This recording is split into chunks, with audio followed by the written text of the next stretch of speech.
সব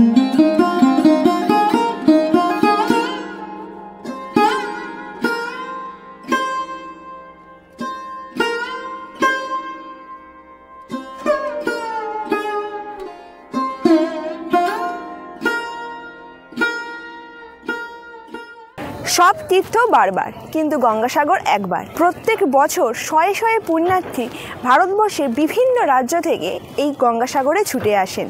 তাই এই গঙ্গাসাগরে সম্পূর্ণ তথ্য, বিশেষ করে আসা, থাকা, খাওয়া, কিন্তু অবশ্যই সেটা হবে বাজেটে। সব কিছু এই ভিডিওতে আপনাদের সাথে আলোচনা করব। নমস্কার, আমি কোয়েল। চলুন ভিডিওটা স্টার্ট করি। অবশ্যই বলছি খুব ভালো লাগবে আপনাদের। Good morning. এখন ঘড়িতে বাজে 5:40। আমরা এখন গঙ্গাসাগরের উদ্দেশ্যে বেরোচ্ছি। আমার বাড়ি থেকে যে মোড় আছে এইখান থেকে ডাইরেক্ট আমরা চলে যাব বাসে করে নতুন রাস্তার মোড়। মানে যারা যারা ধর্মতলা দিয়ে আসছেন, যদি বাসে করে আসেন তাহলে বাসে করে নামবেন নতুন রাস্তার মোড়। আর ওখান থেকে আমরা টোটোয় করে লট নাম্বার 8 যে ঘাট আছে ওটা যাব। চলুন, আমার 6টার সময় এখান থেকে বাস আছে। যদি বাসে করে আসতে চান, ধর্মতলা থেকে নামখানা বা কাকদ্বীপগামী যে কোনো বাসে করে নেমে পড়ুন নতুন রাস্তার মোড়। যদি ট্রেনে করে আসতে চান, শিয়ালদা থেকে নামখানা লোকাল ধরে নামখানা স্টেশন, এছাড়া ডায়মন্ড হারবার থেকে জাহাজে করেও গঙ্গাসাগরে পৌঁছানো যায়।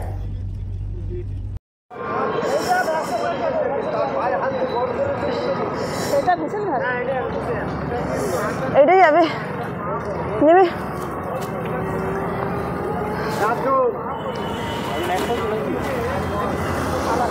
নেমে পড়লাম নতুন রাস্তার মোড়। এই মোড়, আর এইখানে টোটো আছে, এবার আমাদের এই টোটো ধরতে হবে।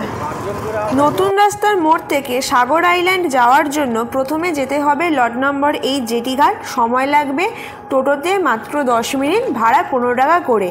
আর যারা নামখানা দিয়ে আসছেন তাদের সাগর আইল্যান্ড যাওয়ার জন্য নামখানা জেটি থেকে লঞ্চে করে পৌঁছে যান বেনুবন জেটি ঘাট। নতুন রাস্তার মোড় থেকে 10 মিনিটের মতো সময় লাগলো। আমাদের আজকে দিচ্ছে জেটি ঘাট নম্বর 4। তা এই টিকিট 9 টাকা করে টিকিট লেখা আছে, কিন্তু নিয়েছে 10 টাকা করে। আর এই জেটি ঘাট 4 নম্বর জেটি ঘাট। আর এখন ভেসেলস আছে 9টায় আর 9:15।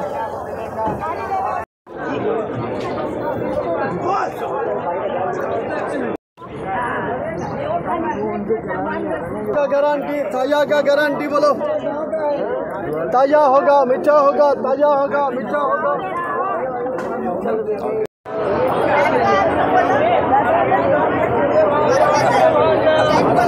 कौन सा?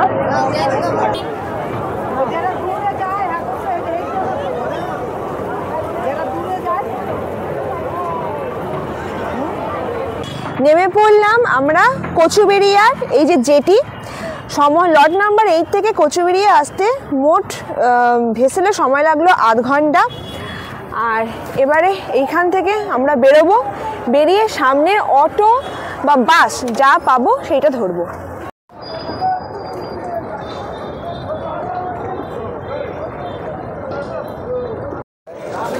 কচুবেড়িয়া থেকে বেরিয়ে এই পাশে বাথরুম ফেসিলিটিস আছে, আর সামনে এখানে সব খাবার দোকান আছে।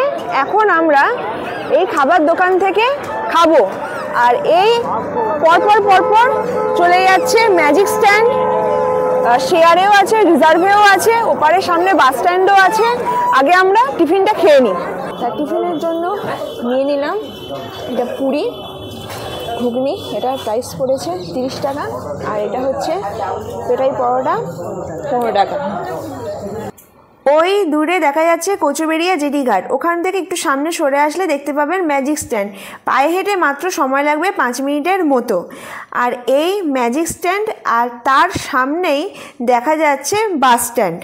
ম্যাজিকে ভাড়া লাগবে 50 টাকা করে মাথা পিছু, আর বাসে ভাড়া লাগবে 40 টাকা করে। আর এই বাস স্ট্যান্ড পরপর অনেক বাস দাঁড়িয়ে আছে।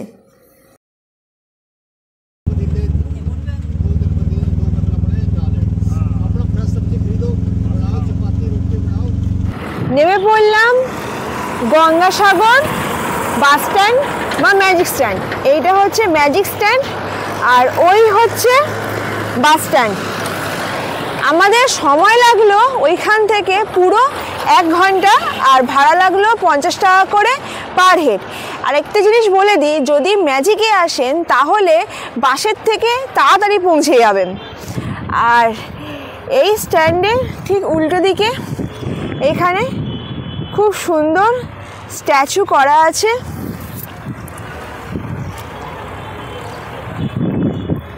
এবার আমাদের এই সোজা হেঁটে হেঁটে যেতে হবে।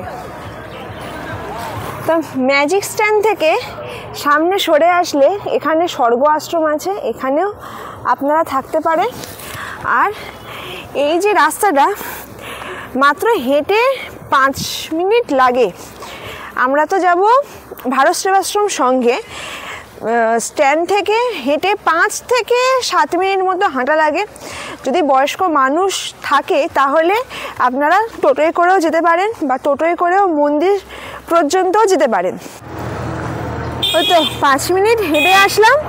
হেঁটে আসার পরে এই যে মোড়টা দেখতে পাচ্ছেন, এই মোড় থেকে ডান দিকে চলে গেলে আমরা পাবো কপিলমুনির আশ্রমও পাবো, আবার ভারত সেবাশ্রমের গেটও পাবো। আর ঠিক এই পাশে প্রচুর খাবারের দোকান আছে, টিফিন, ভাত, আর ওইখানটায় একটা হোটেল আছে। চলে আসলাম ভারত সেবাশ্রম সংঘ।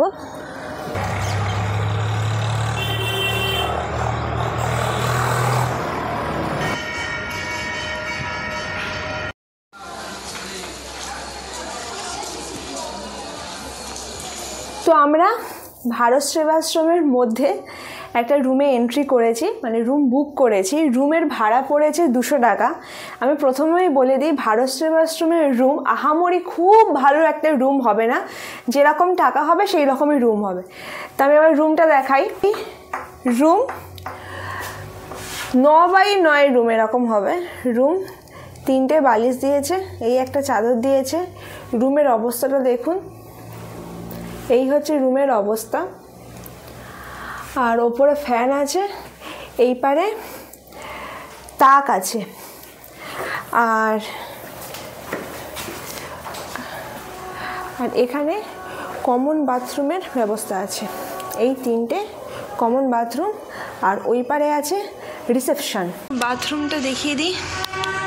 এই হচ্ছে বাথরুম। এই এখানে জলের বালতি আছে, কল আছে, এই পারে ইন্ডেন, আর ওখানে কল। এই হচ্ছে বাথরুম, কমন বাথরুম। এটাই কিন্তু মানে ভারত সেবাশ্রমের রুমের মধ্যে কোনো এসি পাবেন না, কোনো গিজার পাবেন না। যেগুলো অ্যাটাচ বাথরুম আছে সেগুলোর ভাড়াটা একটু বেশি। আর কমন বাথরুমের ভাড়া হচ্ছে ওই 200 টাকা, সর্ব কম হচ্ছে 200 টাকার রুম, এই রকম হবে। আরেকটা জিনিস হচ্ছে, ভারত সেবাশ্রমের মধ্যে দুপুরবেলা খাওয়ার সুব্যবস্থা থাকে। তা সেই খাবারের যে কুপনটা সকাল 7:30 থেকে 8টার মধ্যে কুপনটা দেওয়া হয়। ওই 8টার মধ্যে যদি কুপনটা কাটা থাকে তবেই আপনারা ভারত সেবাশ্রমে খাওয়া দাওয়ার করার সুযোগ পাবেন, তা না হলে বাইরে আপনাদের খাওয়া দাওয়া করতে হবে। এই ভারত সেবাশ্রম সংঘের এই পারটা, এই পারে প্রচুর রুম আছে, কোনো অসুবিধা নেই। আর এখানে এই পারে ড্রিঙ্কিং ওয়াটার আছে, টেপা কল। আর এই পারে আমরা যেখানে ছিলাম এই পারেও ড্রিঙ্কিং ওয়াটার আছে। ভারত সেবাশ্রমে কিছুক্ষণ রেস্ট নিয়ে এখন বেরালাম।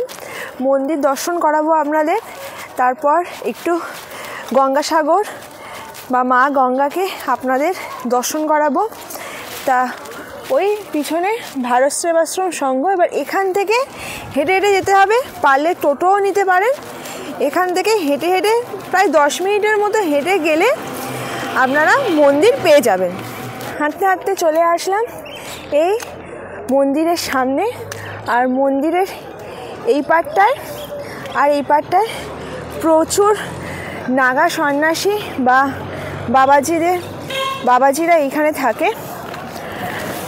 আর এই মন্দির, ঠিক মন্দির থেকে এই পারে গেলে গঙ্গাসাগর। ওইখানে মন্দির ছিল, মন্দির থেকে সোজা ঘাটে যাওয়া যায়, কিন্তু এখন যেহেতু গঙ্গাসাগর মেলার জন্য সব ঘাট পরিষ্কার হচ্ছে বা ঘাট তৈরি হচ্ছে, সেই কারণের জন্য ওই রাস্তাটা যেতে দিচ্ছে না। আর এই যে মেলার মাঠ, এই মন্দিরের ওইখানে চূড়া আছে, এই যে মেলার মাঠ, এইখান থেকে এবার আমাদের ঘাটে যেতে হবে। আর এই পুরো এরিয়াটা হচ্ছে মেলা প্রাঙ্গণ। আর যেহেতু 14 তারিখে বা 15 তারিখে হচ্ছে মকর সংক্রান্তি, কিন্তু এবছর 10 তারিখ থেকেই মেলা সব বসেই যাবে, আর পুরো ভালোভাবে মেলা বসেই যাবে 15 তারিখ থেকে।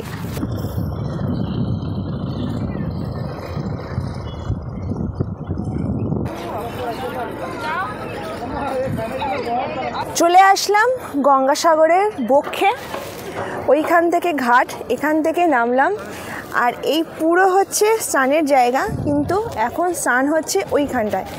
চলুন আপনাদের ঘুরিয়ে দেখাই। আর এর ওপরে প্রচুর খাবার দোকানও আছে।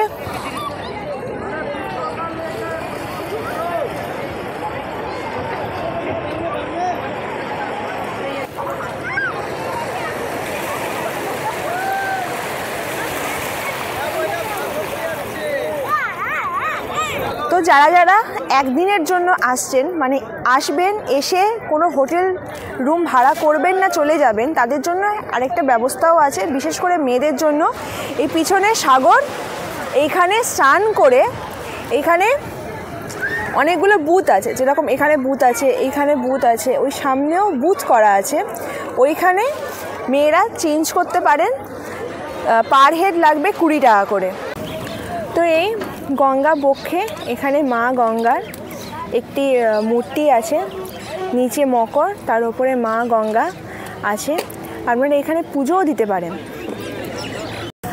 আপনারা গঙ্গার জল নিয়ে যাওয়ার জন্য এখানে পরপর প্রচুর দোকান আছে, যেখান থেকে এই জারে করে গঙ্গা জল নিয়ে যেতে পারেন। আর ঠিক এই পারে এখানে আপনারা কসমেটিক্স জিনিসও পেয়ে যাবেন। যেমন পরপর দোকান আছে, যেখানে শাঁখ, তারপর শাঁখা, আরও অনেক কিছু পাওয়া যায়। পরপর প্রচুর দোকান হয়েছে। যেহেতু 10 থেকে মেলা শুরু হবে, সেই কারণে পুরো বাঁশও চলে এসেছে। আর ওই দূরে দেখা যাচ্ছে মন্দির। এই মন্দিরের ঠিক এই পাশে এইগুলো হচ্ছে ডালা আর্কেড। এইখানে আছে, এইখানে আছে, এইখানে আছে, মোট 3টে ডালা আর্কেড আছে। এর ভেতরেও প্রচুর শপ আছে। তো চলুন এবারে ডালার প্রাইসটা আপনাদেরকে দেখাই।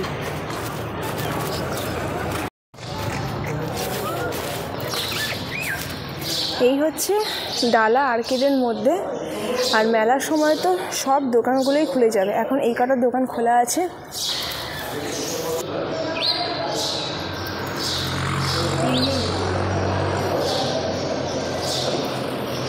আচ্ছা, ডালা রেটটা বলো। ডালা আপনি যখন পারবেন নেবেন, আপনি নিয়ে যাবেন, ঠাকুমার হাতে ধরে দেবেন, পুজো করে এগুলো ফেরত দিয়ে দেবেন। তা শুরু কত টাকা থেকে? আপনি 50 নিতে পারেন, 100 নিতে পারেন, 150, 200, 300, 500 যেটা। আচ্ছা, তো এই যে ডালাটা, এর প্রাইস পড়েছে 100 টাকা। এখানে নকুলদানা আছে, তারপরে এই চুন্নি আছে, ধূপ আছে, এটা শালুকের নাড়ু, ঠাকুরের ফটো আছে, আর এটা কি সিঁদুর আছে। এই নিয়ে মোট 100 টাকা।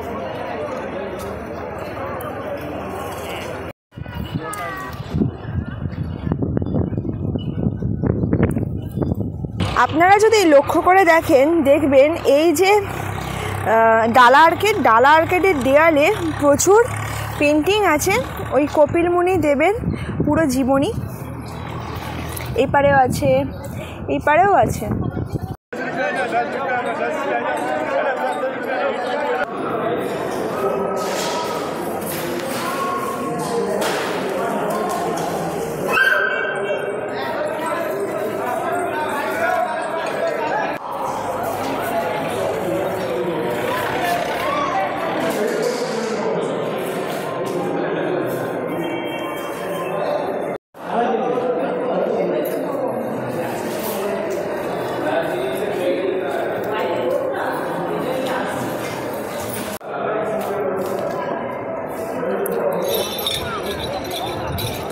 তা আমার পিছনে দেখতে পাচ্ছেন এটা কপিলমুনি মন্দির। এটা নতুন মন্দির, পুরনো মন্দির তো জলের তলায়। আর ঠিক তার এই মন্দির ঠিক তার এই পারে আছে নাট মন্দির।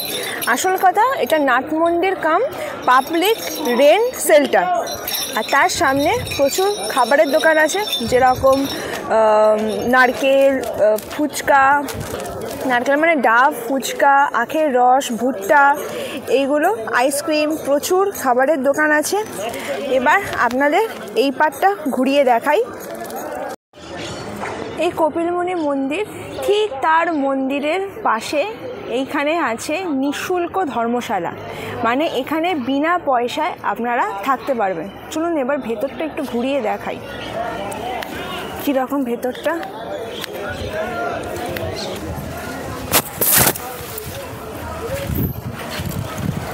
এইখানে নিঃশুল্ক মানে বিনা পয়সায় থাকা যায়। এখানে প্রচুর পরপর রুম আছে, আর শুধুমাত্র এখানে ডকুমেন্টসটা দিতে হয়। আর এর মধ্যে কিন্তু কমন বাথরুমের ব্যবস্থা আছে, অ্যাটাচ নেই। যেরকম এই হচ্ছে মেয়েদের টয়লেট, ওপারে জেন্টসের টয়লেট। ওই মন্দির থেকে একটু সামনে সরে আসলে এইখানে একটা পার্ক আছে, আর পার্কের এই পাশে জলের জায়গা আছে। আর ঠিক তার এই পাশ ধরে যদি হাঁটেন প্রচুর খাবারের দোকান আছে। আর এইখানে আছে গঙ্গাসাগর ফুড কোর্ট, দুপুরবেলার থালি এইখানেও খেতে পারেন। গঙ্গাসাগরে ইউথ হোস্টেলেরও ব্যবস্থা আছে বা যুব আবাস।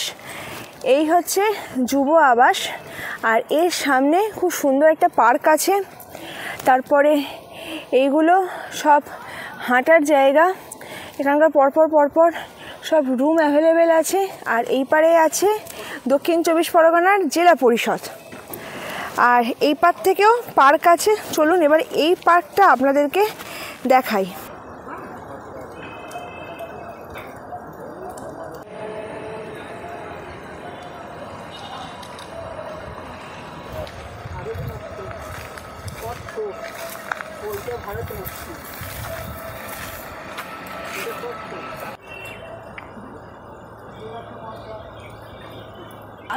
ওই ইউথের পাশ থেকে পুরো এইরকম প্রচুর বসার জায়গা আছে। এখানে ওই মন্দির দেখা যাচ্ছে, এইখানে ছোট একটা ব্রিজ আছে ফটো তোলার জন্য, খুব সুন্দর। আর খুব সুন্দর করে জায়গাটা রঙও করেছে, জায়গা পরিষ্কার, দারুণ লাগছে। আর ওইখানে আছে শনিদেবের মন্দির। গঙ্গাসাগরে মেলার সময় এত ভিড় হয়, সেই কারণে বাথরুম চারিদিকে বাথরুম ভর্তি, জলের ফেসিলিটিস আছে, তারপর বসার জায়গা, দারুণ জায়গা এটা। কিন্তু একটা কথা কিন্তু ঠিক যে গঙ্গাসাগরে আসতে গেলে নয় মেলার 1 মাস পরে আসুন বা মেলার 1 মাস আগে ঘুরে যান, তা না হলে ওই টাইমটা তো অতিরিক্ত নোংরা হয়ে থাকে।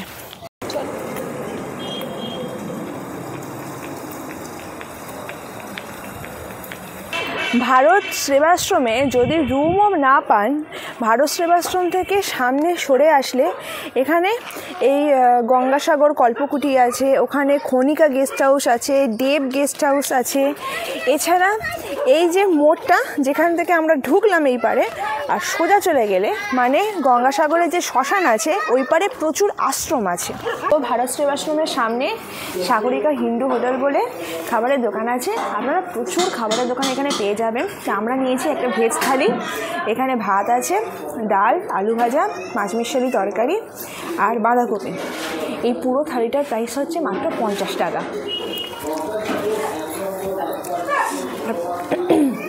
এখানে প্রচুর খাবারের দোকান আছে। যারা যারা নন বেঙ্গলিরা আছেন তারা তো রুটি খান, তো রুটির জন্য মন্দিরের পাশে ওখানেও প্রচুর খাবারের দোকান আছে, ওইখান থেকে আপনারা রুটিরও ব্যবস্থা পেয়ে যাবেন। তো এখন দুপুর 3টে বাজে, আমাদের গঙ্গাসাগর ঘোরা হয়ে গেল, পুজো দেওয়া হয়ে গেল, খাওয়া দাওয়া সমস্ত কিছু কমপ্লিট। আমরা এখানে ঢুকলাম দুপুর 11টার সময়, আর সব কিছু কমপ্লিট হয়ে গেল এই বিকেল 3টে, মানে প্রায় 3 থেকে 4 ঘন্টার মতো সময় লাগলো। যারা একদিনে ছুটিতে আসতে চান ধরে নিন সকালবেলা আসবেন, বিকালবেলা চলে যাবেন।